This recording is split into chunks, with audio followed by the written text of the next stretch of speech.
buen día. Mi nombre es Daniel Sarano. Estoy a cargo del área de nefrología y creo que hoy es la primera secuencia que ustedes tienen. Las actividades son desde el punto de vista de las clases. Hoy vamos a dar síndrome nefrítico nefrótico.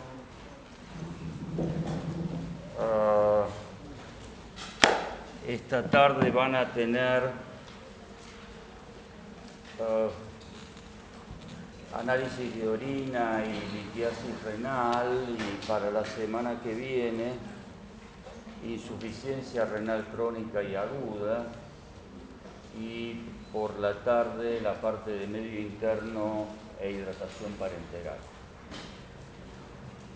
El texto recomendado es cualquier libro de medicina interna y no tomar apuntes y esas cosas que en general son muy malas. El otro elemento es, hay clases de consulta durante todo el año. Nosotros estamos en el entrepiso de sala 12. Sala 12 es el área de diálisis y demás, en el entrepiso estamos. Ahí está Mariana, que es la secretaria. Solicitan horarios. Normalmente las clases de consulta son por la mañana, o sea que consulten si tienen ganas. Nosotros estamos disponibles. Bueno, hoy comenzamos con esta historia del síndrome nefrítico. El síndrome nefrítico y nefrótico fundamentalmente son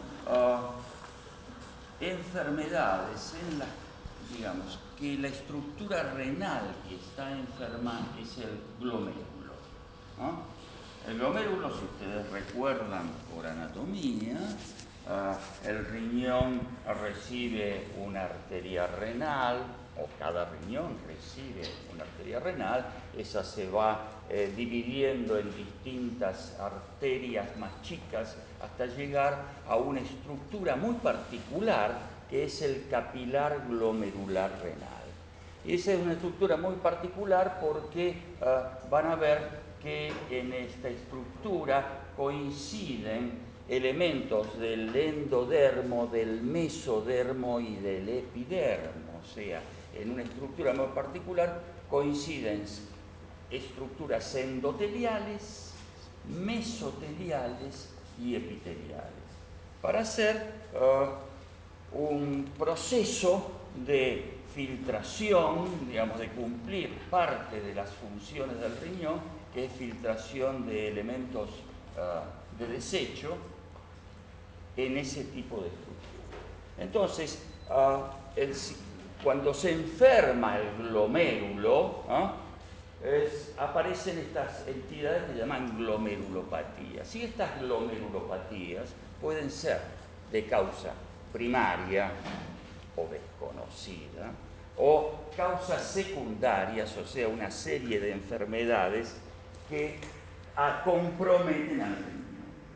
Como causas secundarias tenemos el lupus eritematoso sistémico, las vasculitis, la diabetes mellitus y la amiloidosis. Hay otras causas secundarias menos frecuentes. Y hay enfermedades denominadas primarias que se dividen básicamente en dos tipos, que son las denominadas proliferativas y las denominadas no proliferativas. Básicamente, cuando uno dice enfermedades proliferativas, lo que está diciendo es que proliferan las estirpes celulares. Prolifera el endotelio, o prolifera el mesangio, o prolifera el epitelio. Y las no proliferativas, no hay esta alteración de células, sino que fundamentalmente son lesiones que comprometen al otro elemento básico del glomérulo, que es la membrana basal. Si nosotros tenemos la estructura glomerular, nosotros tenemos una arteriola aferente que se capilariza y luego sale esta estructura que es la arteriola eferente. Si recuerdan,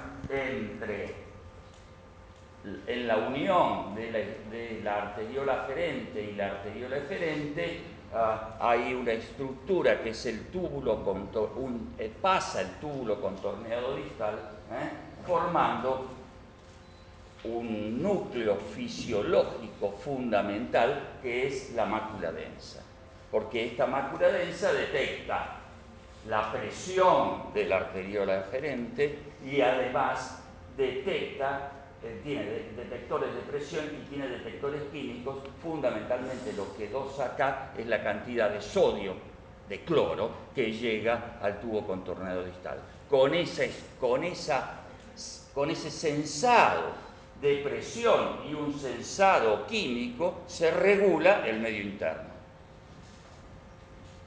Los capilares, a ver si hay algún ejemplo. En los capilares uno encuentra, por un lado, el endotelio capilar, la fenestración endotelial, y sobre esa fenestración hay una estructura que se denomina membrana basal, y sobre la membrana basal apoya una célula que es la célula epitelial. Entonces, nosotros tenemos, por un lado, célula endotelial, membrana basal, y apoyando sobre la membrana basal la célula epitelial. Sosteniendo esa estructura capilar están las células mesangiales. Entonces uno encuentra en los capilares glomerulares la conjunción de tres estirpes celulares. Acá tenemos el capilar glomerular con la célula endotelial y la lámina fenestrada. Tenemos la membrana basal apoyando sobre la membrana basal la célula epitelial con estas expansiones que se llaman podocitos, y sosteniendo la estructura la célula mesangial. Que la célula mesangial no es solamente una estructura de sostén, sino que la célula mesangial tiene elementos contractivos y relajantes que hacen que estos capilares estén vivos y moviéndose. Cuando hay enfermedades puede haber enfermedades de las estructuras mesangiales, endoteliales y epiteliales, y a eso se le llaman las glomerulonefritis proliferativas. Y también puede haber lesión de la membrana basal, que son las glomerulonefritis o glomerulopatías no proliferativas. Si esto lo vemos con microscopía electrónica, vemos acá esta estructura, es la membrana basal. Lo que vemos acá es la parte interna del capilar, y aquí vemos una célula endotelial y la lámina fenestrada, y apoyando en la vertiente externa del capilar vemos la célula epitelial con las expansiones estas que son los pies de los podocitos. Entonces, es lo que dijimos, las glomerulopatías proliferativas pueden ser endoteliales o posinfecciosas, las mesangiales, la más típica es por una inmunoglobulina que se llama IgA, las epiteliales o semilunas o rápidamente evolutiva, y otra patología más o menos frecuente que se llama la membranoproliferativa, que es lo que vamos a ver en la primera hora. Luego, lo que vamos a ver en el contexto de síndrome nefrótico son las glomerulopatías no proliferativas, que son patologías que comprometen fundamentalmente la membrana basal. Cambios mínimos, membranosa, glomerulosclerosis focal y segmentaria y la denominada membrana basal delgada.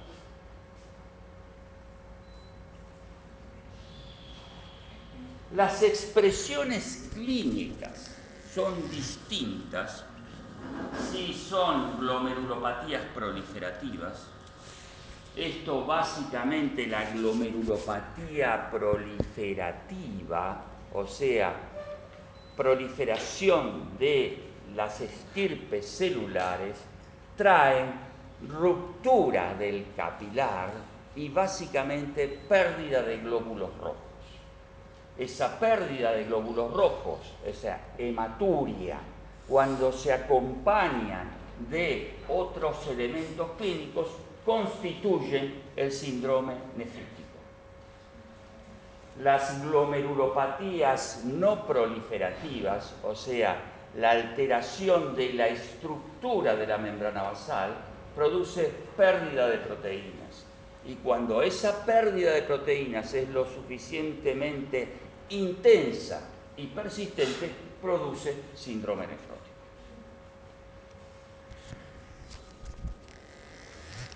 Bien, ¿qué importancia tienen estas glomerulopatías? Bien, uno de los elementos importantes es que es la tercera causa de insuficiencia renal crónica terminal.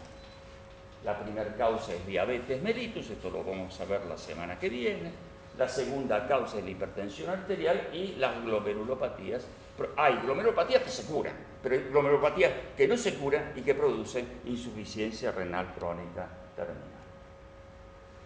¿Cuáles son las presentaciones clínicas de las glomerulopatías? Puede ser una anormalidad urinaria sintomática, se denomina anormalidad urinaria sintomática aquella pérdida de hematíes que no es capaz de producir macrohematuria, o pérdida de proteínas que no es capaz de producir síndrome nefrótico, a eso se denomina anormalidad urinaria sintomática.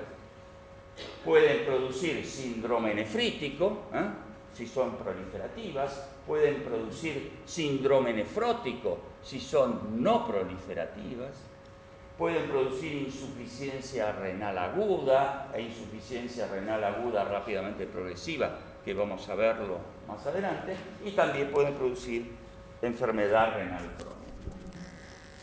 Entonces, el elemento que no falta en el síndrome nefrítico es la hematuria. Normalmente uno puede encontrar en la orina hasta 4 hematíes por campo de gran aumento. ¿Y por qué se pueden encontrar normalmente hematíes, esta pequeña cantidad de hematíes?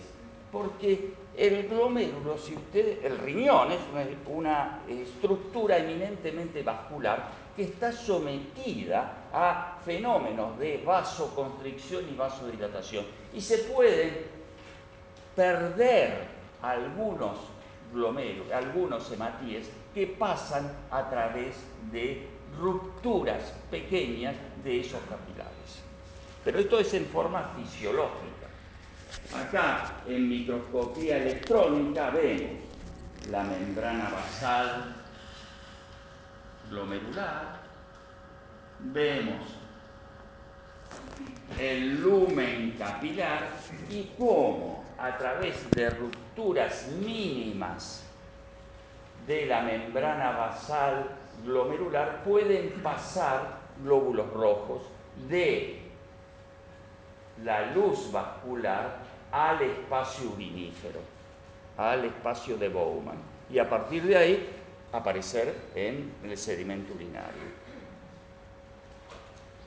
Ya cuando hay patología, o sea, no una ruptura ocasional, acá ven los capilares glomerulares vistos desde afuera y fíjense la cantidad de agujeros que tienen estos capilares glomerulares, y esta ruptura del capilar glomerular por digamos, diversidad de condiciones patológicas es lo que produce la pérdida importante de glóbulos rojos. O sea, una hematuria se define, comienza a definirse la microhematuria por más de 4 hematíes por campo de gran aumento. De 4 a todos los que quieran, hasta tener hematuria macroscópica.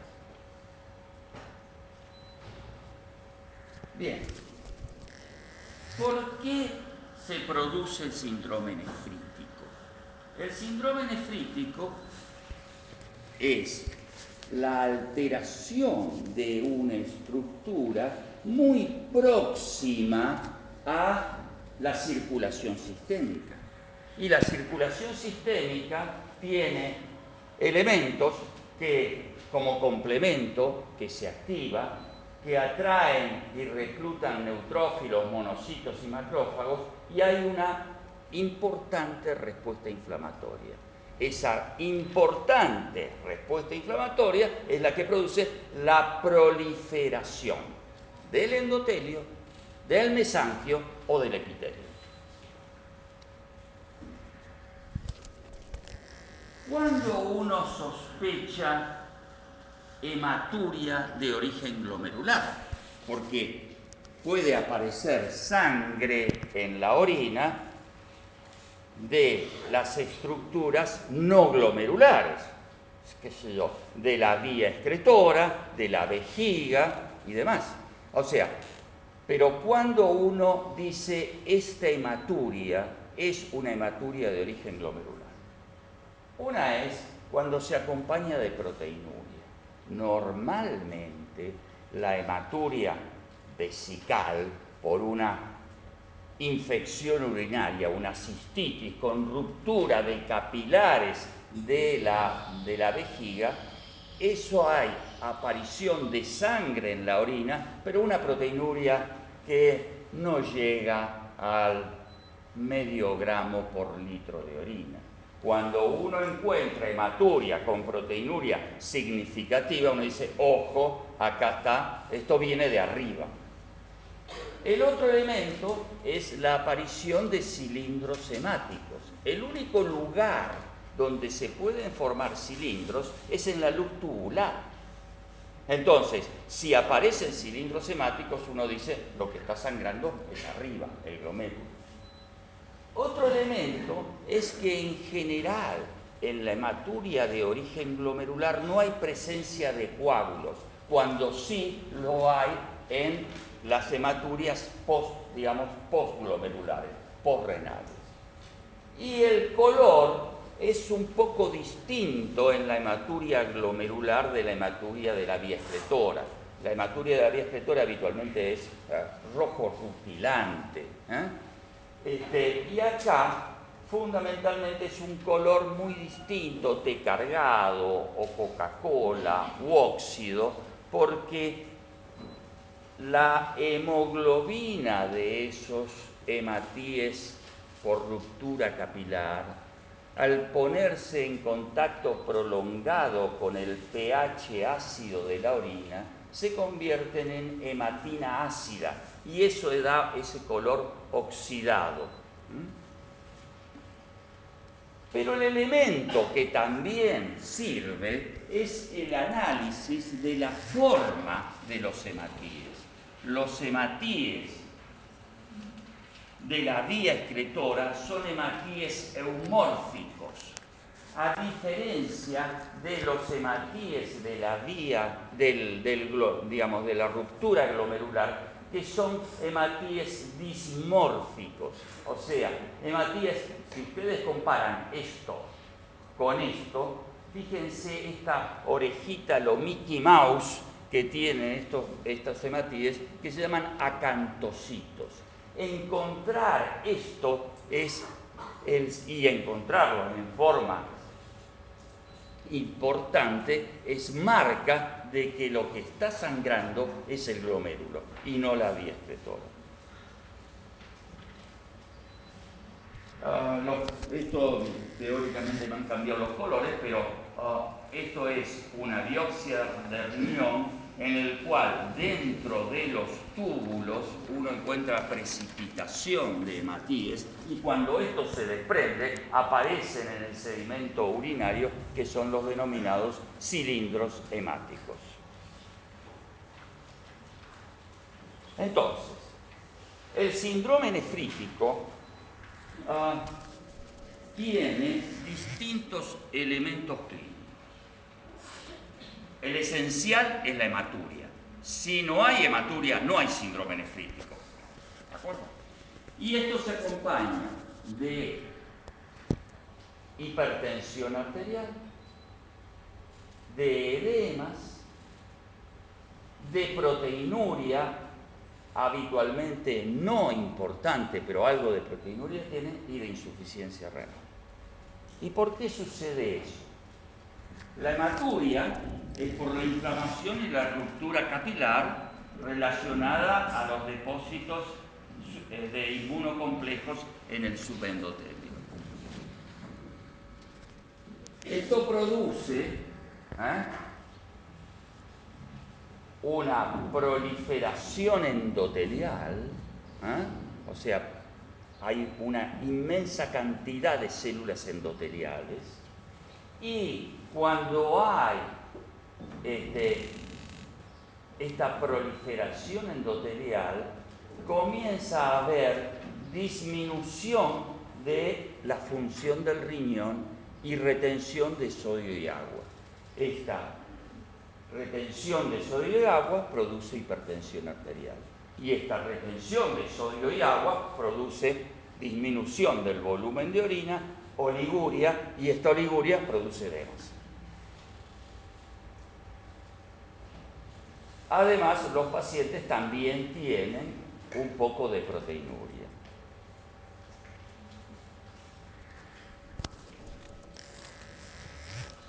¿Por qué se produce esta hematuria glomerular? Por causas infecciosas, bacterias, virus, parásitos, hongos, a través de un mecanismo de formación de inmunocomplejos o de autoinmunidad por anticuerpos contra la IgG alterada, se producen los depósitos subendoteliales que determinan respuesta inflamatoria con activación del complemento y la proliferación. Y esto constituye el síndrome nefrítico. ¿Cuáles son las causas de glomerulonefritis postinfecciosa? Habitualmente es el estreptococo, y un estreptococo muy particular que se llama beta-hemolítico. Pero además tenemos una serie de agentes infecciosos capaces de producir esto. O sea, por depósito de anticuerpos, por activación del complemento, por mecanismos inmunes mediados por células, por infiltración leucocitaria, factores genéticos, síntesis de citoquinas, factores de crecimiento y alteraciones hemodinámicas, se produce glomerulonefritis, que es proliferación celular y cambios en la matriz. Y esto puede ser un fenómeno reversible y se resuelve, o puede ser producir una inflamación persistente y continuar el proceso y llevar a un proceso crónico. Puede ser glomerulonefritis aguda, autolimitada en el tiempo, o glomerulonefritis crónica. Estas glomerulonefritis crónicas son las que terminan produciendo cicatrización e insuficiencia renal crónica. Bien. El germen más frecuente es el estreptococo grupo A, beta hemolítico, y no todos los estreptococos beta hemolíticos son capaces, sino algunas cepas muy particulares. En general, en los países desarrollados, con buenos elementos sanitarios, hay disminución de procesos infecciosos y, por lo tanto, en los países desarrollados disminuye la frecuencia. En países, digamos, con salud menos eficiente, esto es bastante frecuente. Normalmente se produce, es una enfermedad de la infancia, entre 2 y 12 años, no obstante cualquier adulto puede tenerla, y la relación es más frecuente en varones que en mujeres. Estructuralmente, por la morfología, por la clínica, la serología, es una enfermedad por complejos inmunes. Por eso se dice postinfecciosa. No es una enfermedad infecciosa, no es el germen el que produce el síndrome nefrítico directamente, sino que es el germen el que desencadena una actividad inmunológica que es la que va a producir la enfermedad glomerular. De hecho, desde el punto de vista clínico, esto sucede entre 2 a 4 semanas post-enfermedad, post-infección.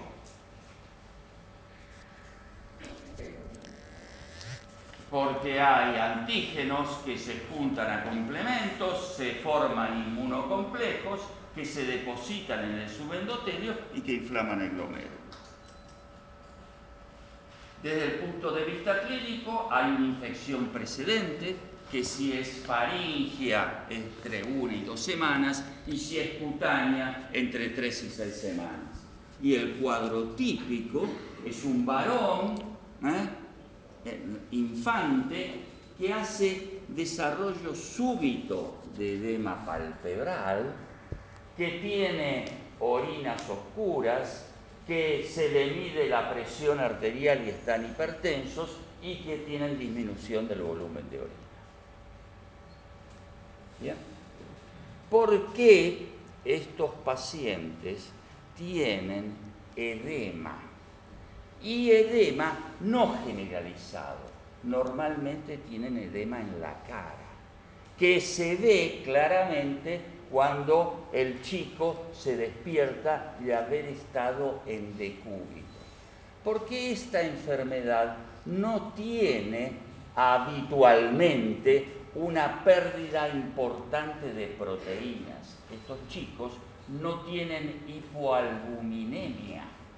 Al no tener hipoalbuminemia, la retención de agua y sodio no es importante, no es de magnitud.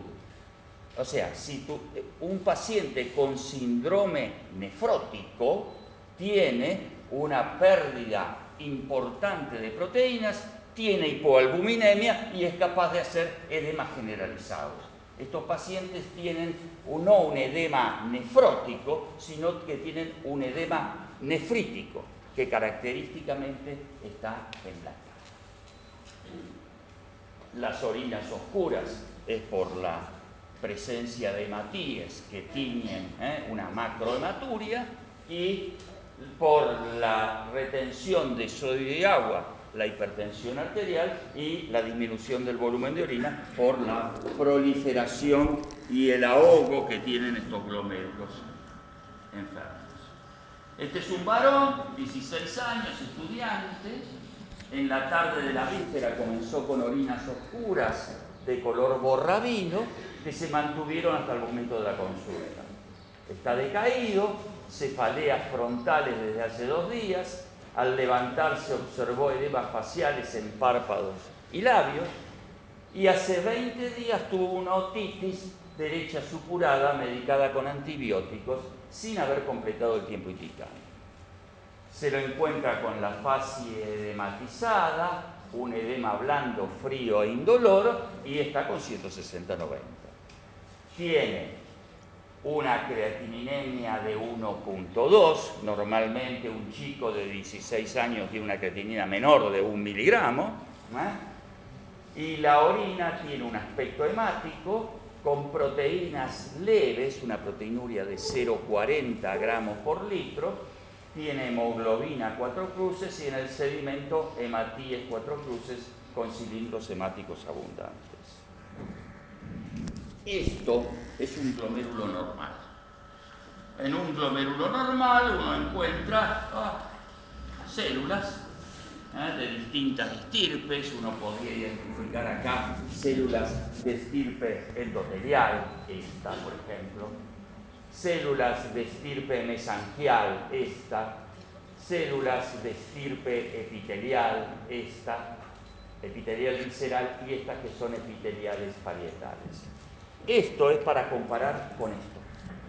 Esto es una glomerulonefritis proliferativa endotelial aguda exudativa, que esa es la definición anatomopatológica. Proliferan las células endoteliales. Como ven, si ustedes quieren comparar con la anterior, fíjense que acá hay todos capilares abiertos. Estos capilares abiertos son por los que se produce la filtración glomerular. Y esto no se encuentra en capilares abiertos. Todos los capilares están cerrados. Esto de capilares cerrados es disminución del filtrado glomerular, es retención de sodio y agua e hipertensión y es oliguria. Y además, toda esta proliferación es ruptura de los capilares con pérdida de hematías. Y se llama endotelial, aguda porque se instala en menos de un mes, y exudativa porque acá hay proliferación, hay infiltración de leucocitos polimorfonucleares. Esta es otra imagen de otra glomerulonefritis. Fíjense la inmensa cantidad de células que hay acá, y cómo este glomérulo está lleno, y tan lleno está que se expande y compromete el espacio de Bowman, que está cerrado. Bien. Bueno, esto es la historia con microscopía electrónica, membrana basal. Estos son las células proliferadas que están ocupando el espacio del capilar, y hay depósitos de inmunocomplejos. Hay depósitos de inmunocomplejos subendoteliales, y hay una cosa que se llama, que lo van a leer ahí en los textos, que se llaman humps o jorobas, que son también inmunocomplejos que se precipitan ahí. Esto es más o menos lo mismo, pero viendo a menor aumento. Ven un glomérulo, 2 glomérulos, 3 glomérulos, 4, acá, quinto. Y esto es una glomerulonefritis proliferativa difusa. O sea, esto compromete la totalidad de los glomérulos. No es que hay algún glomérulo que está enfermo y otros glomérulos que están sanos. Lo mismo, membrana basal, células neutrófilos en los capilares y los depósitos de inmunocomplejos. Dentro de un rato vamos a hablar de otra patología que puede producir un cuadro clínico más o menos parecido, que esa es la proliferativa endotelial postinfecciosa, para diferenciarla de esta, que es una proliferación no endotelial, sino proliferación de estructuras mesangiales, que es la proliferativa mesangial. ¿Bien? Entonces, por supuesto, estos pacientes tienen depósitos de complejos inmunes. En la inmunofluorescencia uno encuentra IgG y C3 en distintas características. Puede haber una cosa que se llama cielo estrellado, mesangial o en guirnalda, que implican distintos momentos evolutivos y distintas enfermedades. Acá esto es un glomérulo, digamos, un pedazo de glomérulo a gran aumento. Acá tienen los capilares glomerulares y tienen depósito de unas sustancias que son los inmunocomplejos. Esto es lo que se llama cielo estrellado, son depósitos de IgG y de C3. Estos se llaman mesangiales y esto se llama enguirnalda. Son distintas formas de depositarse los inmunocomplejos y distintas expresiones clínicas que cada uno tiene. Entonces, resumiendo, el cuadro clínico de una glomerulonefritis aguda es un inicio agudo de hematuria variable, de proteinuria, en general proteinuria leve. Hay algún grupo de estos pacientes que son capaces de hacer síndrome nefrótico, de acuerdo a cómo estén depositados los inmunocomplejos, disminución del filtrado glomerular, retención de sodio y agua, congestión circulatoria, hipertensión y oliguria, que tiene tendencia a la recuperación espontánea y está frecuentemente asociado con infección microbiana. Es distinta el síndrome nefrítico en chicos que en adultos. No hay síndrome nefrítico sin hematuria. O sea, si ustedes dicen esto es un síndrome nefrítico y no encuentran hematuria, eso no es un síndrome nefrítico. ¿Bien? Pueden ser macrohematuria, pero pueden ser microhematuria. A veces no hay suficiente cantidad de glóbulos rojos como para teñir la orina. La mayoría de los pacientes tienen proteinuria, la mayoría de los pacientes tienen edema y la mayoría de los pacientes tienen hipertensión. En los viejos es más grave el síndrome nefrítico. Hay más prevalencia de oliguria, hay más prevalencia de disnea e insuficiencia cardíaca, hay más prevalencia de proteinuria nefrótica, proteinuria importante, más de 3 gramos en 24 horas, hay mucha más prevalencia de uremia y, por supuesto, la mortalidad en periodo agudo en los chicos es menos del 1%. Esto es una enfermedad relativamente benigna y en los adultos puede ser una cosa más grave. Entonces, el antecedente infeccioso, la hematuria macroscópica, los 15 días del antecedente infeccioso y el síndrome nefrítico, acompañado hematuria con cilindros hemáticos y leucocitarios, con hematíes dismórficos, más de un 60% de los hematíes que uno encuentra en el sedimento de orina son dismórficos, habitualmente con proteinurias no nefróticas, con filtrado glomerular disminuido, uremia y creatinina elevada, hipertensión de sodio, eso se hace el diagnóstico.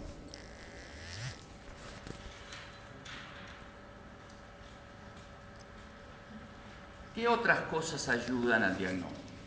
Uno es el cultivo de la faringe, el cultivo de la lesión, si es que la encontramos.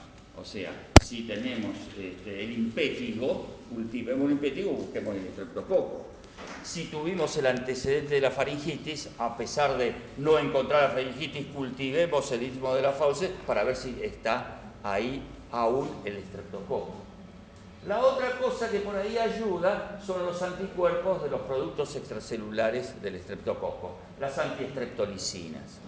Las antiestreptolicinas habitualmente de 3 a 5 semanas posinfección aumentan.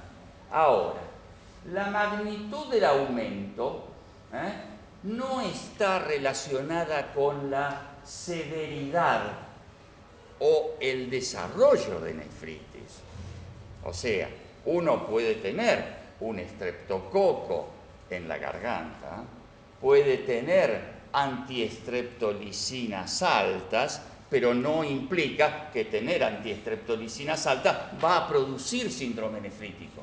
¿Está entendido? O sea, no cualquier huésped desarrolla ante una infección estreptocóxica un síndrome nefrítico. La importancia clínica de la antiestreptolicina es en el contexto de la clínica del síndrome nefrítico. Y el número de antiestreptolicina, que te puedo tener una antiestreptolicina de 500 o tengo una antiestreptolicina de 1000, que tenga 1000 no implica que es mucho más severo el síndrome nefrítico que 500, ¿de acuerdo? La otra cosa es que el desarrollo de antiestreptolicinas positivas es a títulos bajos o erráticos si los pacientes han desarrollado una infección cutánea.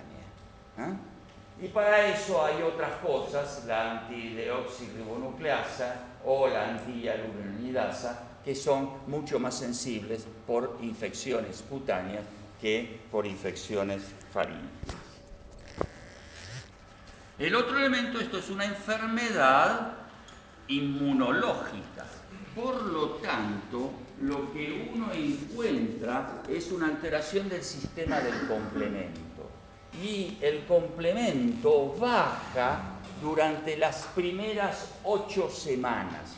Por eso se llama hipocomplementemia transitoria. Al cabo de 8 semanas, este complemento tiene que volver a lo normal. Cuando uno encuentra hipocomplementemia más allá de 8 semanas, lo que se denomina hipocomplementemia persistente, tiene que comenzar a pensar en otras cosas, no en que es una cosa infecciosa. Y no sé si ustedes han visto alguna cosa de cascada de complemento en alguna de las materias, particularmente es una alteración del complemento que se produce por vía alternativa. Si ustedes recuerdan, el complemento es una cascada de C1, C2, C4, C3, C5, C6, C7 hasta el 9. Entonces, normalmente el sistema de complemento se puede activar por vía clásica, que es de C1 a C9, o por vía alternativa, que es de C3, se activa en C3. Por lo tanto, este grupo de gente tiene C1 normal, C2 normal, C4 normal y C3 bajo. Se activa por el costado. Por eso se dice que el C4 es normal y el C3 y el CH50, que es el dosaje de todo el sistema, está disminuido.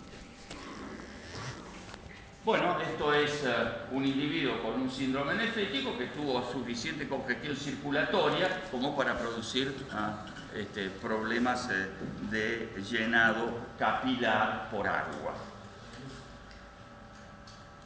Normalmente la biopsia renal no es necesaria. Esto es una enfermedad que tiene diagnóstico clínico, diagnóstico bacteriológico, diagnóstico inmunológico y que habitualmente después del periodo de estado que dura unos 15 días, los pacientes comienzan a orinar, aclaran las orinas, comienzan a orinar más. Cuando comienzan a orinar más, la hipertensión arterial se normaliza, los edemas desaparecen y los pacientes pueden tener persistencia de microhematuria durante 3, 4 meses y después todo eso desaparece y el paciente se cura. ¿Bien?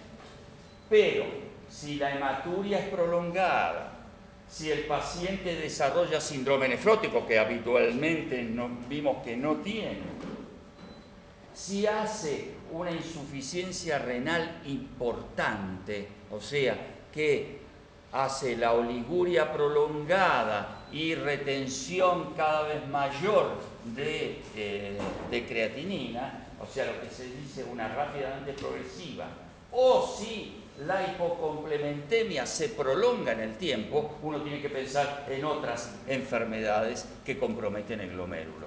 Un lupus, crioglobulina, una membrana proliferativa. En esos casos, la biopsia es de utilidad.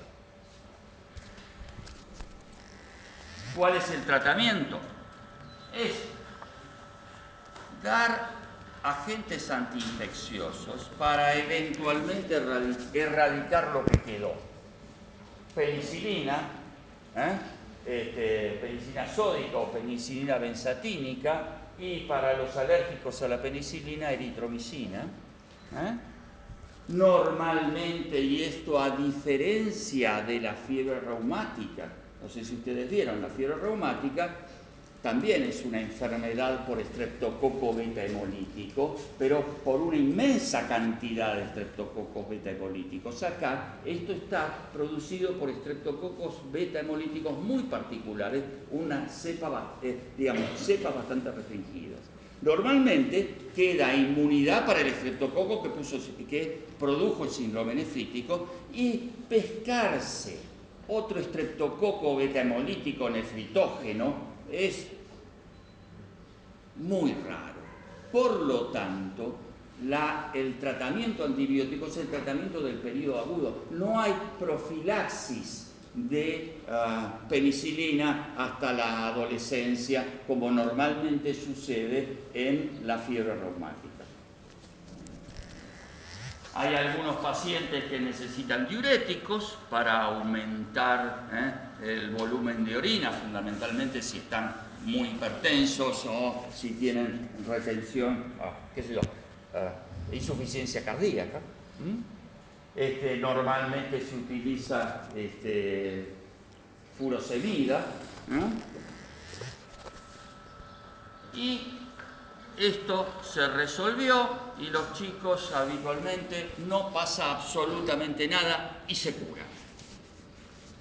Cuando un paciente relata en su juventud o en la adolescencia, en la juventud, tiene patología renal, tiene problemas renales crónicos, y relata que en la infancia tuvo una nefritis que habitualmente se diagnostica como posinfecciosa, guarda, ese paciente probablemente no haya tenido una posinfecciosa, sino que haya tenido otra cosa.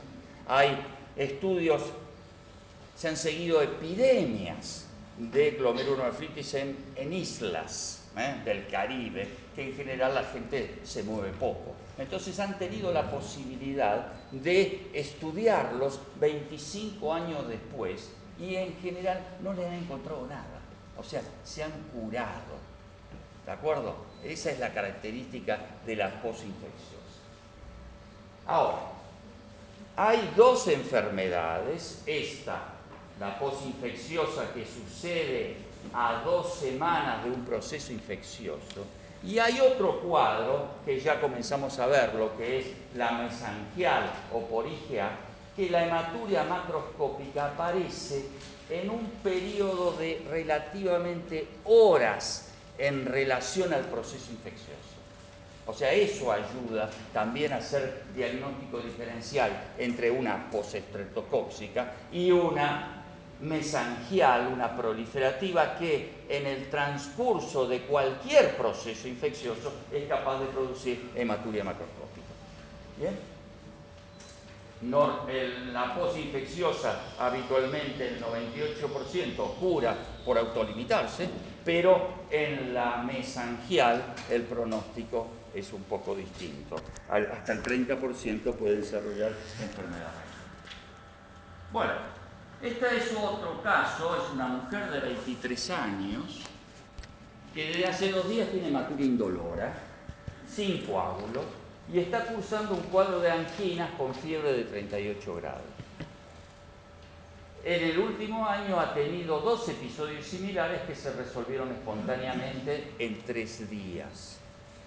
Un análisis de orina hace un mes reveló microhematuria, y está normotensa, anginas rojas, y tiene una función renal normal, tiene una orina hemática con proteinuria no nefrótica y con un sedimento cubierto, un campo cubierto de bacterias dimórficos. Esto no es una posinfecciosa. Esto es una enfermedad que es una proliferativa mesangial, que es una respuesta exagerada a una inmunoglobulina que se llama inmunoglobulina A1, que está alterada y que tiene una síntesis, tiene un catabolismo hepático también alterado, y que eso se precipita y deposita en el riñón produciendo inflamación, que no es una inflamación endotelial, sino que es una inflamación mesangial. Por eso se llama glomerulonefritis proliferativa mesangial. Algunos tienen remisión espontánea y se curan, pocos. Normalmente la mayoría tiene un curso benigno, que es del 60%. Hay algún grupo que es capaz de hacer una cosa muy grave, que es una rápidamente progresiva, y hay un grupo del 30% que hace un curso progresivo lento a insuficiencia renal crónica terminal. Lento son 20 años, pero esto es de jóvenes. O sea, que esto es una enfermedad de gente de 20 años que a los 40 va a tener enfermedad renal crónica terminal. O sea, no es inocua esta enfermedad. Bueno, normalmente los pacientes, si son jóvenes, hacen macrohematurias recurrentes asociadas a una infección viral, respiratoria o gastrointestinal concurrente en el momento de la macrohematuria. La proteinuria es una proteinuria no nefrótica y en general no tienen ni edema ni hipertensión arterial. Si los pacientes son un poco mayores, hay un grupo que hace microhematuria persistente, o sea, en años le van encontrando microhematuria. Los pacientes pueden asociar episodios de glomerulonefritis aguda, o sea, edema, hipertensión, o pueden asociar síndrome nefrótico, y hay algunos pacientes que hacen una insuficiencia renal aguda transitoria. Es muy raro este cuadro así, de insuficiencia renal aguda transitoria. El 50% de estos pacientes tienen elevación de IgA sérica. Normalmente estos pacientes no tienen complementemia, hipocomplementemia, tienen un complemento normal. Y la biopsia renal, si hay una clínica clásica con serología negativa y función renal normal, es innecesaria. Pero si la cosa se pone fea, clínica típica, hipertensión arterial, insuficiencia renal, hay que biopsiarlo para saber qué es lo que está pasando. Habitualmente, esta es una enfermedad limitada en el riñón, que se llama nefropatía por IgA, o si está acompañada de púrpura, lesiones articulares, dolores abdominales, eventualmente hemorragia digestiva, eso se llama la púrpura de Schönlein-Enoch. Ustedes creo que la han dado en algún momento. Se dice que una IgA es una púrpura de Schönlein-Enoch frustra, que lo único que tiene es el compromiso renal y no el resto de los elementos. Y por supuesto hay también asociadas esta glomerulopatía, además de ser idiopática, que es la mayoría, puede estar asociada a enfermedades del hígado, gastrointestinales, respiratorias, piel, ojos y otras. Esto es lo que es una púrpura de Schönlein-Enoch. Normalmente es una púrpura palpable que es de la cintura para abajo. ¿De acuerdo? Esto es un glomérulo normal para compararlo con esto. Acá lo que ven es en los sectores mesangiales hay aumento de la matriz mesangial y aumento de los núcleos mesangiales. Y si uno hace inmunofluorescencia, lo que encuentra son depósitos de IgA. en microscopía electrónica, ven el capilar y ven todas estas cosas que son los depósitos de IgA, que son los que producen la inflamación. El tratamiento es sintomático, inhibidores de la enzima de conversión, aceite de pescado, esteroides, de acuerdo a la magnitud de la enfermedad.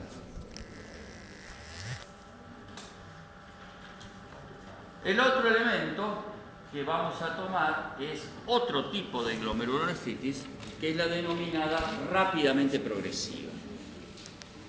Esto es un síndrome clínico de declinación rápida y progresiva de función renal en un plazo menor a 3 meses, asociado con elementos de glomerulonefritis y que sin tratamiento evoluciona a insuficiencia renal crónica en semanas o meses.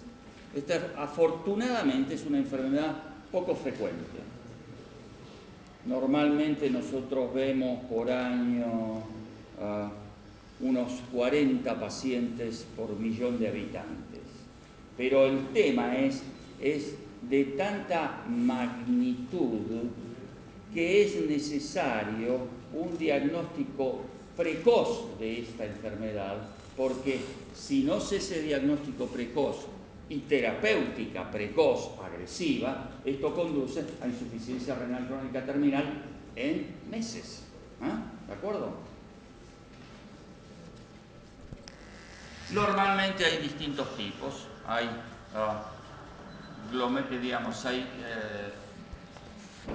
rápidamente progresivas porque hay anticuerpos contra la membrana basal glomerular, que eso se llama tipo 1, o porque hay inmunocomplejos contra las estructuras, o porque hay enfermedades asociadas a el ANCA, de distinto tipo, ANCA P o C.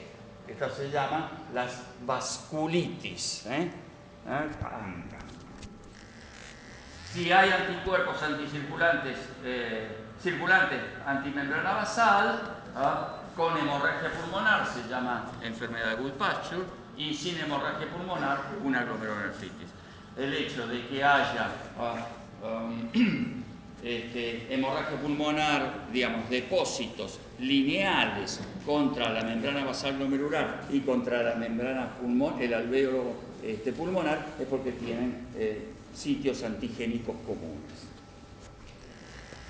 Volvemos a un glomérulo normal y esto es lo que es una rápidamente progresiva.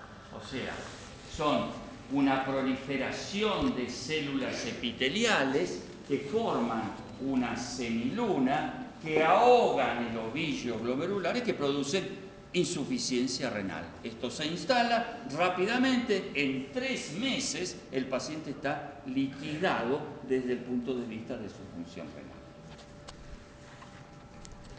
Se encuentra, acá está, esto es inmunofluorescencia, acá está el glomérulo ahogado y esto es la semiluna con depósitos de fibrina. Normalmente, una de las formas de diagnosticar es ver la inmunofluorescencia en las membranas basales, en la membrana capilar. Acá hay depósitos lineales y aquí, si ven, son depósitos granulares. Cuando uno encuentra esto, dice esto es una tipo 1, y cuando encuentra esto, dice es una tipo 2. Y cuando no encuentra depósitos, dice es una pausa inmune, una 3. Bien. Entonces, el punto importante es, ojo con las glomerulonefritis que no evolucionan bien y que van incrementando la creatinina. Normalmente una posinfecciosa, sí, tiene una creatinina de 1,2, 1,5 y normalmente en 15 días se resuelve. Si esto, el síndrome glomerular, el síndrome nefrítico no se resuelve y la creatinina 1,2, 1,5, 2, 2,5, ojo, eso es una rápida evolución y requiere biopsia de riñón, diagnóstico preciso y terapéutica específica. Ahora bien, hay algún grupo de pacientes que están por fuera de estas circunstancias, de las que relatamos, de la aguda posinfecciosa, de la mesangial, de la rápidamente progresiva, y son pacientes que desarrollan progresivamente insuficiencia renal crónica en el contexto de alteraciones renales, alteraciones de hematuria, alteraciones de proteinuria. Y este grupo se denomina membrano proliferativo. Esta es una mujer, edad media de la vida, con edemas en cara y miembros inferiores desde hace 2 meses, que ha padecido poliartritis de articulaciones medianas y pequeñas, con episodios febriles, alopecia y úlceras en boca y nariz. Tiene los edemas, tiene 140 CA. Tiene insuficiencia renal, una creatinina de 1,8, y tiene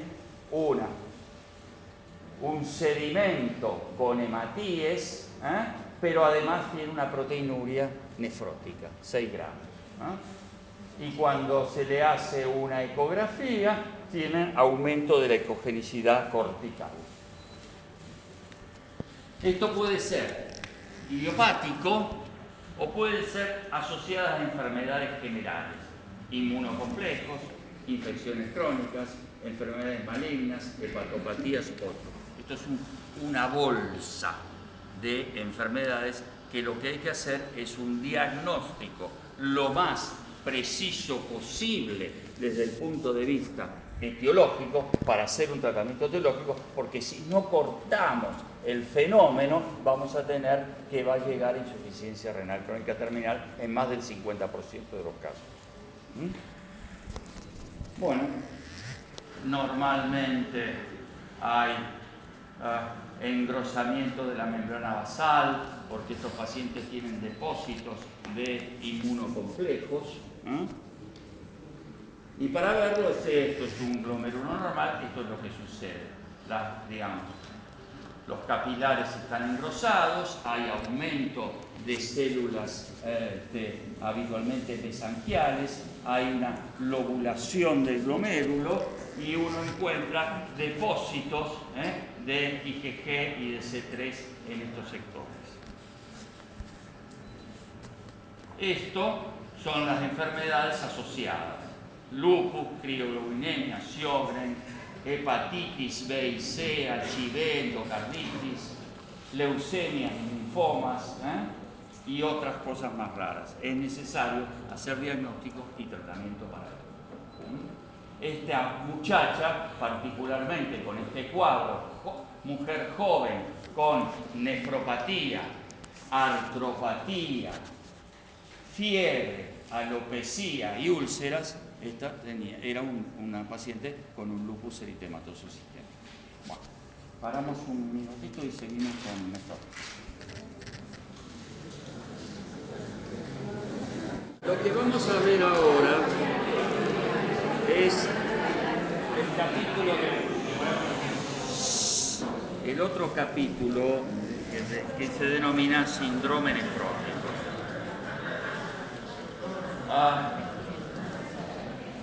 Arteria renal, las bifurcaciones de la arteria renal, arterias interlobares, arcuatas, hasta llegar a todas estas cositas que están acá, que son los glomérulos. La capilarización. Esto es el capilar glomerular, visto desde afuera con una microscopía específica que se llama de Barnett. Ustedes ven esto, que son los capilares, y visto desde afuera, y sobre los capilares ven una estructura, esta es la célula epitelial, y esta célula epitelial que se va cubriendo, si esto es el capilar, son como dedos que van cubriendo la estructura capilar, y estos terminan siendo los podocitos. Esto es una de las cosas que actúa como barrera de la filtración de proteínas. Si están alterados como acá, fíjense esta estructura que parecen raíces muy elegantes, acá se han perdido, esto produce aumento de la permeabilidad de proteínas y pasaje de proteínas hacia la cápsula, digamos, hacia el espacio de goma y hacia la orina. ¿Bien? Entonces, el síndrome nefrótico, acá vemos también con otra microscopía electrónica la membrana basal, ven el núcleo de la célula epitelial y ven toda esta estructura que son los pies de los podocitos. Comparen con esto. Acá está, esto es la luz del capilar, la membrana fenestrada endotelial, pero fíjense esto. Comparen con esto. Acá están totalmente aplastados y deformados y aglutinados los pies de los podocitos. Esto produce el aumento de la permeabilidad y el pasaje de proteínas que normalmente aquí no pasan. Entonces, ¿qué proteínas uno puede encontrar en la orina?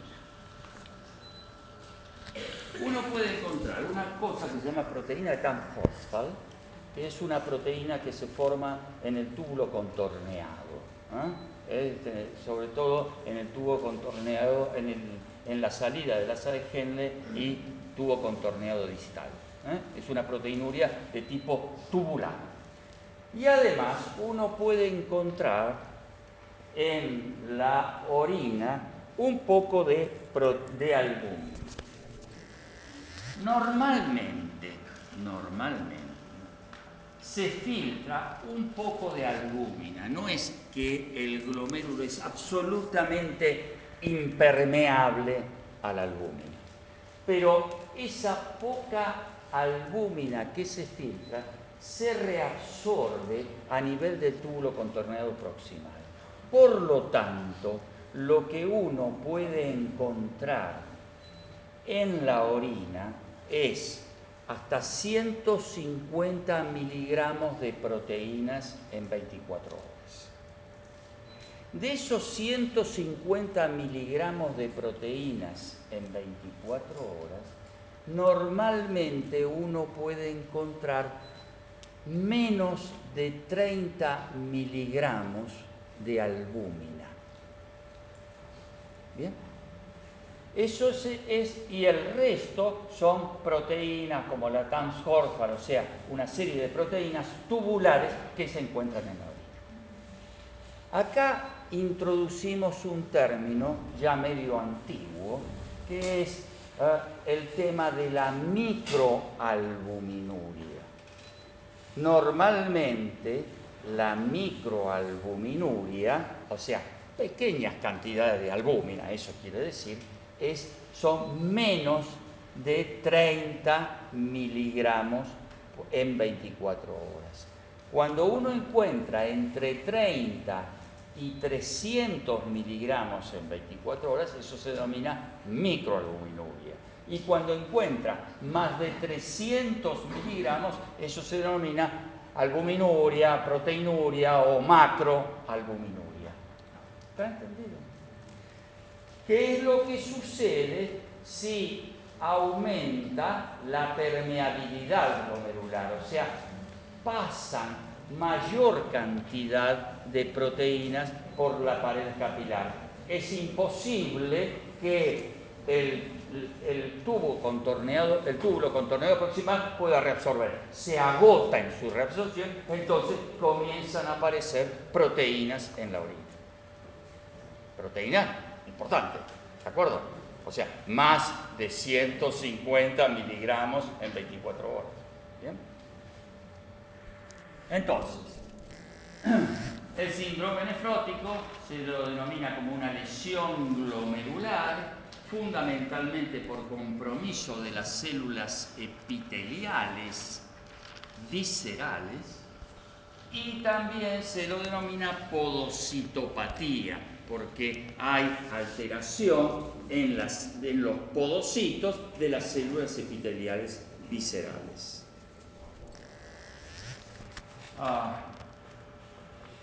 Esto es un capilar glomerular normal, bien una estructura finita y permeable de la membrana basal. Si lo viésemos desde el punto de vista de microscopía electrónica, vemos la membrana basal, vemos la célula endotelial, la fenestración de la célula del endocapilar, y ven los podocitos normales de la célula epitelial visceral apoyando sobre la membrana basal. Cuando se altera esto y hay proteinuria masiva, cuando se habla de proteinuria masiva se habla de más de 3,5 gramos para un adulto o más de 50 miligramos kilo día para un niño. Esto es más o menos la misma porquería. Cuando uno multiplica 50 miligramos por 70 kilos que pesa un adulto, estos son los 3,5 gramos. O sea, si esta proteinuria es masiva y persistente, es capaz de producir caída de la tasa de albúmina en sangre, hipoalbuminemia, y cuando los pacientes tienen hipoalbuminemia, tienen edema, tienen hiperlipemia y tienen hipercoagulabilidad. Esto es el síndrome nefrótico, absolutamente distinto al síndrome nefrítico. El nefrítico dijimos que era hematuria, acá no hay, que era proteinuria leve, acá hay proteinuria masiva, que eran edemas, sí, fundamentalmente edemas faciales, acá hay edemas generalizados, que había hipertensión, acá no hay, y acá lo que hay es hiperlipemia e hipercoagulabilidad, y la hipoalbuminemia, obviamente. O sea, son cosas absolutamente distintas. ¿Bien? Hasta ahí nomás, porque hay enfermedades que son capaces de producir síndrome nefrítico y que producir síndrome nefrótico. Y eso depende del tamaño y el lugar de los complejos inmunes. Por ejemplo, el lupus eritematoso sistémico es capaz de dar síndrome nefrítico, pero también es capaz de dar síndrome nefrótico.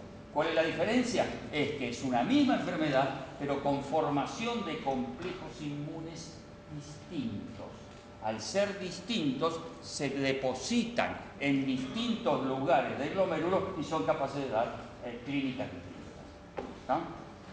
Le digo porque por ahí van a leer en el texto, el lupus, nefrítico, ¿qué estupidez dijo Sarano? Bueno, una de las habituales es esta que digo. Entonces, cuando uno dice el síndrome nefrótico, entonces, tenemos causas primarias de síndrome nefrótico, causas secundarias del síndrome nefrótico, y acá tenemos un grupito muy particular que son las causas congénitas del síndrome nefrótico, que vamos a pasar muy rápido por encima de ello. Cuando uno dice primarias, está definiendo, fíjense, que uno dice primarias y define anatomopatológicamente. O tiene cambios mínimos, que es una definición patológica, o sea, cambios glomerulares mínimos, o glomerulopatías membranosas, porque hay una lesión en la membrana basal, o glomeruloesclerosis focal y segmentaria, que es otra definición anatomopatológica, y también acá encontramos a una amiga que habíamos encontrado en síndrome nefrítico, que era la membranoproliferativa. A mí me sirvió mucho como mnemotecnia esto. Nosotros dijimos que un síndrome nefrítico es una lesión proliferativa y un síndrome nefrótico es una lesión de la membrana. Fíjense acá, en este término tenemos glomerulopatía membrano-proliferativa. Si predomina lo membrano, es nefrótico. Si predomina lo proliferativo, es nefrítico. Por eso se llama así. ¿Está? Bueno, pero además, uno tiene enfermedades que comprometen al riñón y son capaces de dar síndrome nefrótico. Y acá ya tenemos nombres y apellidos. Diabetes mellitus, patología inmunológica, lupus, vasculitis, artritis reumatoidea, infecciones, virus HIV, virus B, virus C, sífilis, lepra, mieloma múltiple, amiloidosis, tumores sólidos, linfomas, leucemias, drogas. Hay más o menos unas 40 causas. Si ustedes agarran un texto cualquiera de medicina interna, van a ver 40 y pico de causas de síndrome nefrótico, que son causas secundarias. Bueno, y en los congénitos, básicamente lo que hay son lesiones, mutaciones congénitas de los constituyentes de los podocitos. O sea, porque hay alteraciones acá. Esto es la membrana basal glomerular, acá están los pies de los podocitos y se alteran algunas cosas que estos pies de los podocitos tienen, y porque se alteran, se alteró la estructura podocitaria y esta membrana de filtración permite el pasaje de proteínas. Y esto se produce habitualmente en chicos recién nacidos.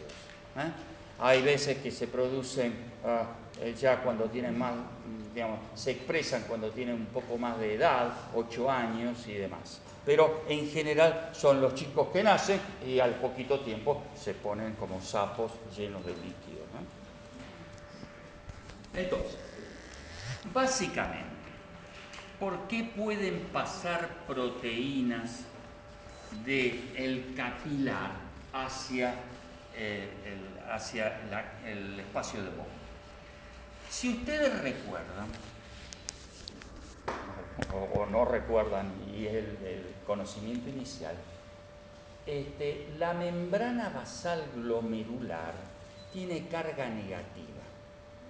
Por eso se lo denomina polianión glomerular.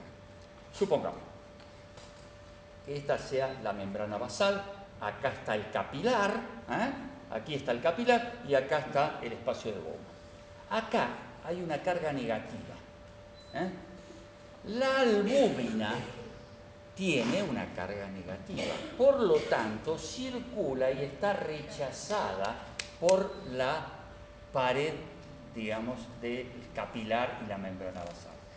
Si cambia la polaridad y esto en vez de ser negativo es positivo, comienza a atraer la albúmina. Y esta atracción de la albúmina es lo que permite un cambio funcional o eléctrico y que pase a través de la pared, pase la albúmina hacia el espacio de Bowman. En la otra alteración, en vez de ser de tipo funcional o eléctrico, es una alteración de tipo estructural, que el poro, el diafragma, se agrande. Por lo tanto, lo normal para la albúmina, que ¿cuánto pesa? ¿Qué peso molecular tiene la albúmina? 50. Entonces, si el agujero no permite, el agujero que existe no permite el paso de la albúmina. Si por ahí el agujero se agrandó, permite el paso de la albúmina. En última instancia, esto es lo que sucede en la glomerulopatía a cambios mínimos. Por eso no hay cambios. Cuando uno dice cambios mínimos, es que no hay, el glomérulo estructuralmente está normal, y esto es lo que sucede en la membranosa. que hay alteración en el agujero, hay aumento del agujero y pasaje de proteína por el polo. Bueno, esto es por disregulación de linfocitos T, secreción de linfoquinas y disregulación podocitaria, se produce lo que se llama cambios mínimos, que después vamos a ver. Fíjese, esto es un paciente con un glomérulo, este paciente tiene un síndrome nefrótico. Y cuando uno ve el glomérulo, dice, che, este glomérulo está normal. Sí, tiene alguna cosita media rara, pero básicamente es un glomérulo normal. ¿Qué es lo que sucede? Este es un capilar normal y este es un capilar con cambios mínimos. La única diferencia es que los podocitos están acá alterados. ¿Bien? Y estos podocitos alterados están todos ahí pegoteados y es el que permite el pasaje de las proteínas.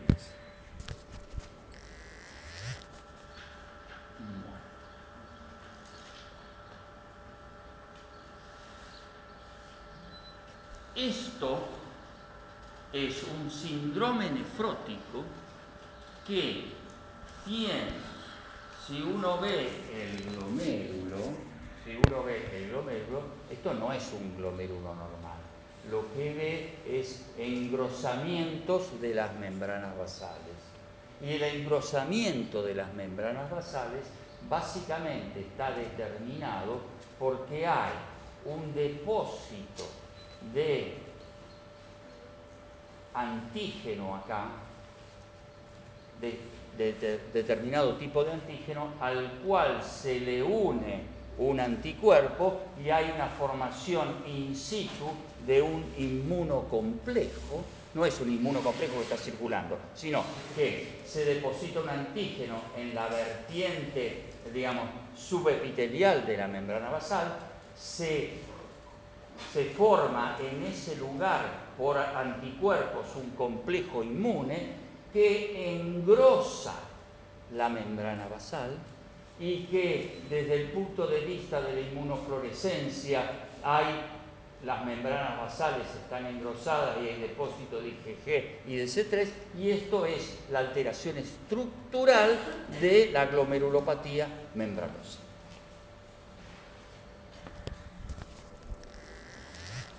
Hay otra, dijimos, cambios mínimos, membranosa. La otra es lo que se dice la glomeruloesclerosis focal y segmentaria.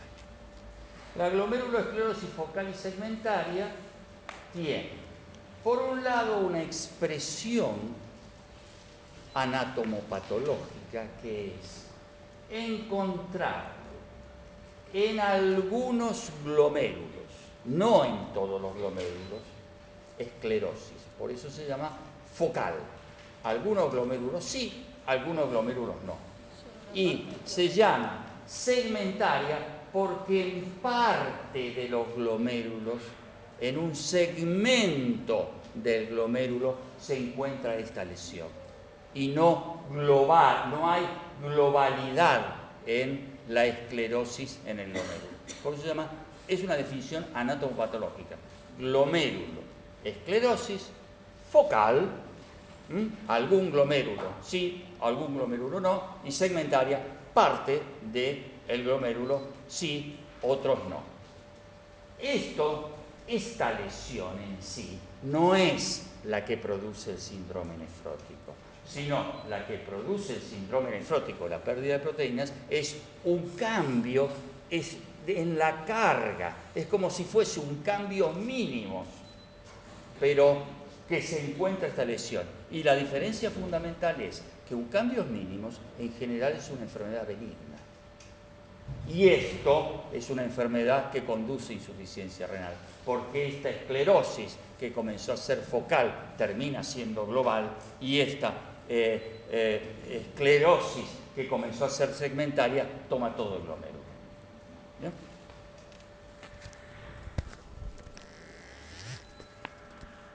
La glomerulonefritis a cambios mínimos habitualmente es una enfermedad de la infancia.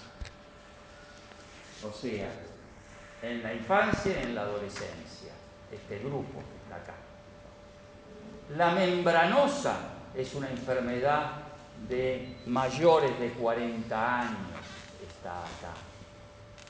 La focal y segmentaria es una enfermedad de adolescentes y jóvenes.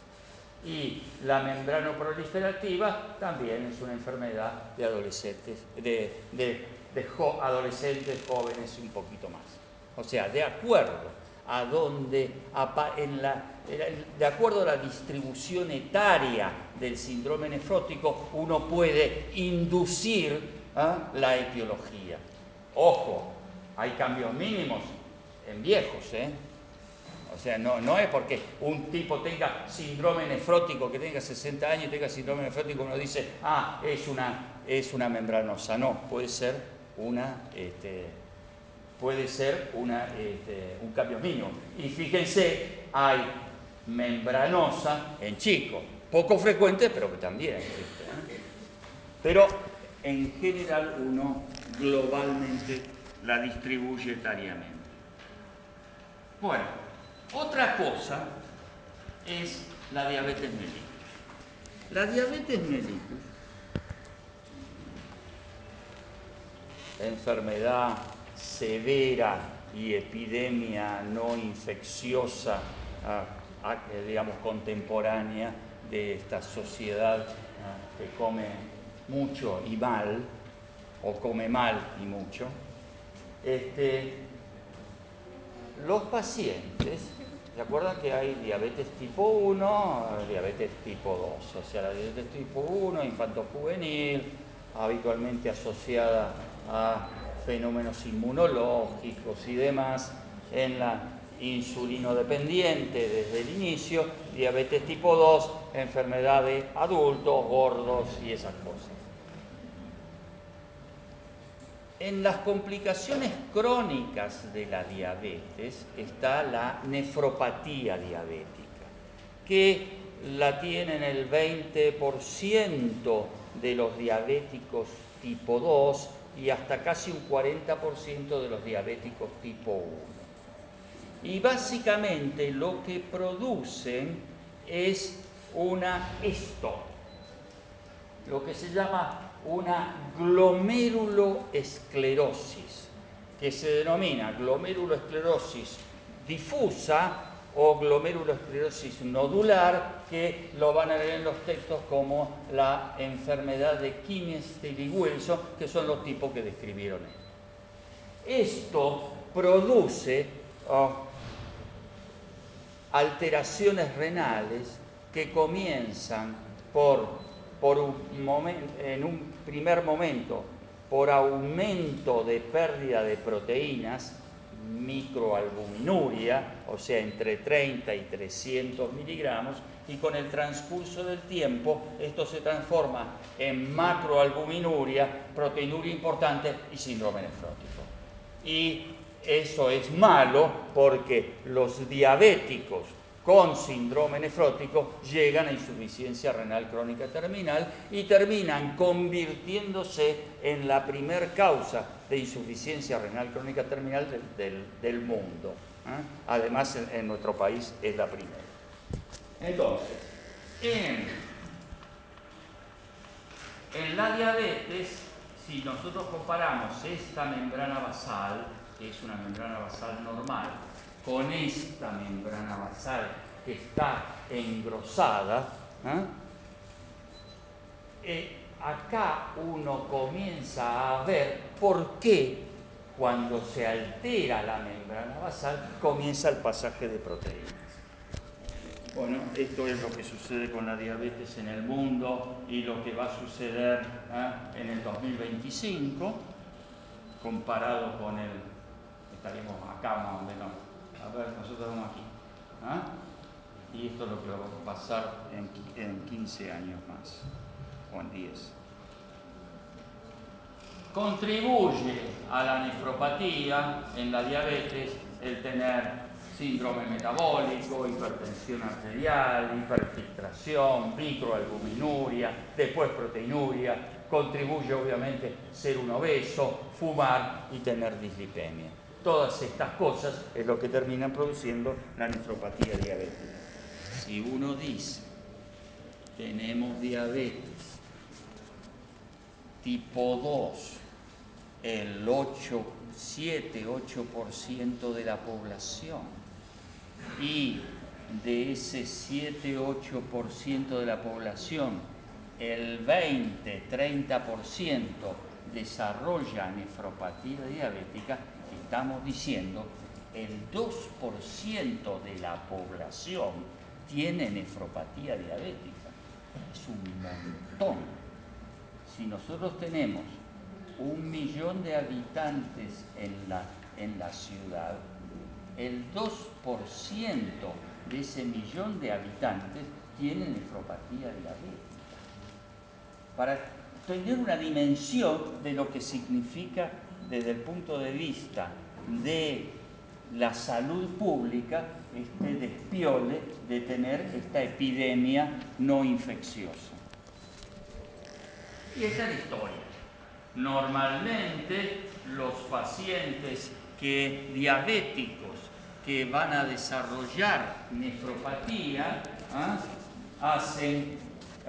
al cabo inician la diabetes a los 40, 50 años, normalmente ya tienen hipertensión en ese momento. La diabetes tipo 2 se diferencia de la diabetes tipo 1 porque, digamos, el diabético tipo 1 hace hipertensión con el curso de los años.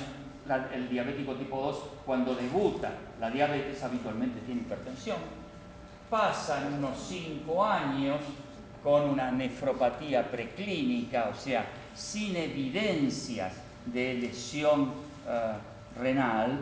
Lo que pueden encontrar al cabo de 5 años es el inicio de la microalbuminuria y de la hiperfiltración, y después, al cabo de estos 5 años, la microalbuminuria se convierte en proteinuria y en 10 años llegan a insuficiencia renal crónica terminal. O sea, que si comenzó a los 40, la diabetes a los 60 están en diálisis. Esa es la magnitud del problema. Bien. Entonces, hay primero lesiones hemodinámicas, hiperfiltración con microalbuminuria, se convierte en proteinuria, y esta proteinuria que se hace masiva se convierte en síndrome nefrótico. Hay una correlación entre la función y los cambios glomerulares que uno encuentra en el riñón. Entonces, comienzan con expansión mesangial, engrosamiento de la membrana basal y terminan con glomerulosclerosis. Entonces, vamos de nuevo al síndrome nefrótico. Esta es una nena con la cara hinchada, y además de tener la cara hinchada, tiene los miembros hinchados, está enanasada. Y si uno ve, bueno, no está de perfil, esta paciente también tiene ascitis. Esto es el edema habitualmente nefrótico. Es un edema frío, blando, que deja godet y que en posición de pie habitualmente se extiende, digamos, se da en miembros inferiores. Acá también el edema con el godet. Y esto es un síndrome nefrótico congénito. Es un bebé, fíjense la cara, fíjense el edema palpebral que tiene y el infiltrado. Fíjense los dedos, ¿de acuerdo? Con edema generalizado. Bueno, ¿por qué se produce el edema? Al aumentar la permeabilidad de las proteínas, hay proteinuria. Al haber proteinuria hay baja de albúmina en sangre y disminuye la presión oncótica. Cuando disminuye la presión oncótica del plasma, pasa el agua del intravascular al intersticio. Y esto desencadena hipovolemia. Cuando hay hipovolemia hay liberación no osmótica de hormona antidiurética, retención de agua. Hay estimulación del sistema simpático y hay liberación del sistema, activación del sistema renina, angiotensina, aldosterona. Retención renal de agua y sodio, edema. Y esto es un círculo vicioso. No es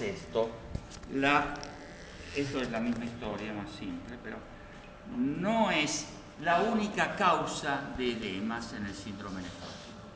Hay algún grupo de pacientes que tienen retención primaria de sodio. O sea, ¿qué es lo que tienen? Una resistencia del túbulo a la acción del péptido arterial natriurético, que es una hormona natriurética.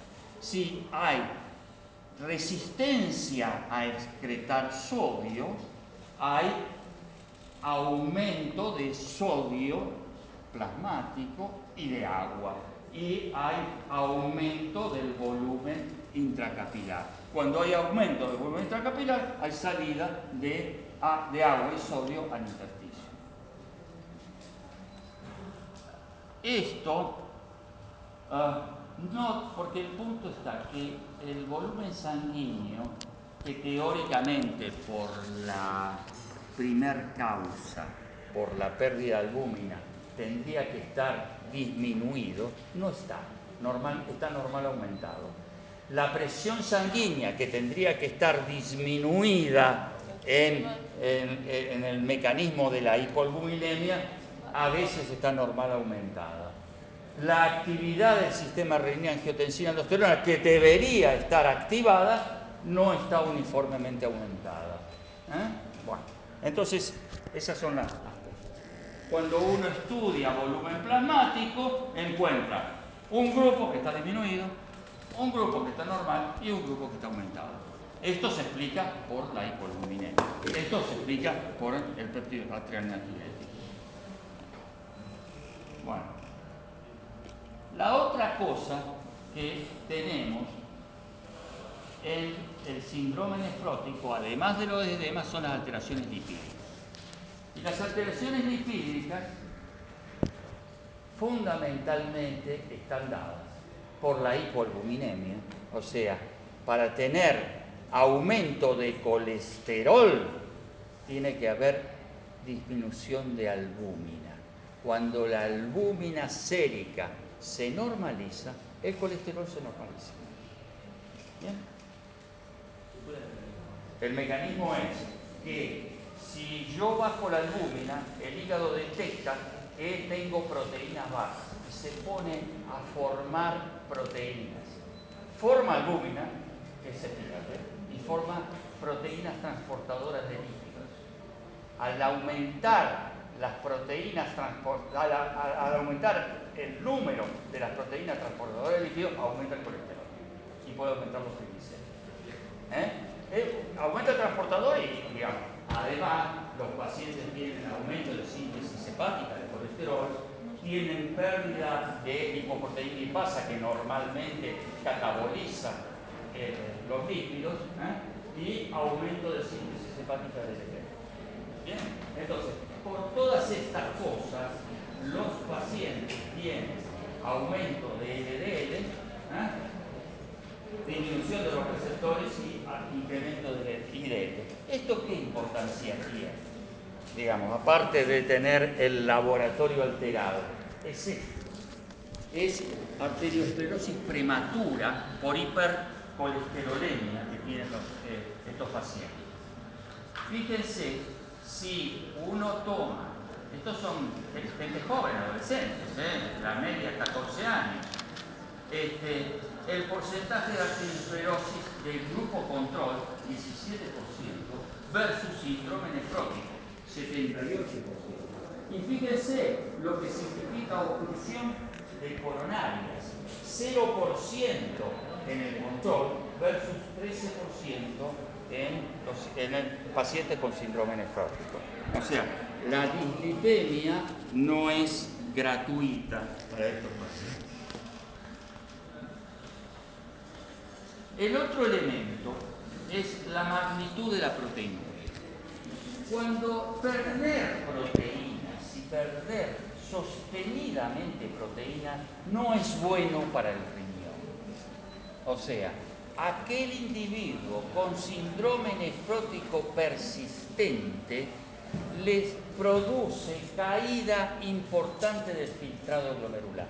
Un individuo que tiene una proteinuria menor a 1 gramo le cae 3 mililitros por año. Pero un individuo que tiene una proteinuria mayor de 7 gramos le cae 17 mililitros por año. Si uno dice 17 mililitros por año y el filtrado es 120, este tipo en 7 años tiene insuficiencia renal crónica, terminal. ¿De acuerdo? O sea, la proteinuria es tóxica para el riñón. Entonces ese es otro elemento importante. El otro elemento es la normalidad en la coagulación. Los pacientes tienen aumento de fibrinógeno. Esto es, no tienen que anotarlo ni tienen que saberlo, pero tienen aumento de factores de la coagulación, disminución de antitrombina 3, aumento de von Willebrand, aumento de la agregación plaquetaria, disminución de proteínas anticoagulantes y aumento del EPA. Esto significa hipercoagulación. Y esta hipercoagulación puede ser severa. Hay pacientes con trombosis arteriales y venosas, ¿no? Y eso puede significar la muerte. La trombosis de las venas renales, embolias de pulmón. O sea, no es gratuito esto. Y otra de las cosas que tienen es mayor riesgo de infecciones de peritonitis primaria, disfunción hormonal como amenorrea, alteraciones óseas y del crecimiento, osteodistrofia y déficit de crecimiento, hipotiroidismo y anemia, que también integran las complicaciones del síndrome. Entonces, aquí tenemos, desde el punto de vista clínico, edema generalizado, la hipoproteinemia con una albúmina menor de 2,5 gramos, los pacientes con proteinurias importantes, masivas, más de 3 gramos, y hipercolesterolemia. Entonces, el diagnóstico: proteinuria en orina de 24 horas, un proteinograma por electroforesis, el índice de proteína creatinina, un marcador de proteinuria, y un proteinograma por electroforesis en la cual habitualmente hay disminución de albúmina, hay aumento de alfa-2, que es el que transporta colesterol, y disminución de glóbulos. Y si el tipo sospechamos un mieloma múltiple, bueno, otras cosas para el diagnóstico. Bien. Una de las cosas que podemos encontrar en la orina son lo que se llaman los cuerpos ovales grasos. El paciente tiene hiperlipemia. Esos líquidos se filtran y se orinan y se encuentran en el sedimento gotas de líquidos. Se llama lipiduria. Bien. En general, los pacientes, si son chicos, o sea, menores de 10 años, y tienen lo que se denomina un síndrome nefrótico puro, o sea, sin hematuria, sin hipertensión y sin insuficiencia renal, uno supone clínicamente que tiene un cambio mixto y lo puede tratar sin necesidad de biopsia. Si tenemos un chico con síndrome nefrótico, pero con hematuria, con hipertensión arterial, con insuficiencia renal, o un síndrome nefrótico que lo tratamos con corticoides y que es resistente a los corticoides, o es dependiente de corticoides, resistente, le doy corticoides no pasa nada, dependiente, le doy corticoides, mientras está con corticoides estoy sin síndrome nefrótico, le suspendo el corticoide y recidiva. O si es un paciente con recaídas frecuentes, a ese grupo de chicos lo necesito biopsiar. En adultos, si tengo la etiología, si es un diabético que tiene más de 10 años de evolución de la diabetes, si tiene retinopatía diabética, o sea, que lo que tiene en el capilar de la retina se supone que es lo mismo que tiene en el glomérulo, y si tiene historia de haber tenido microalbuminuria, macroalbuminuria y demás, a ese tipo no necesito biopsiar.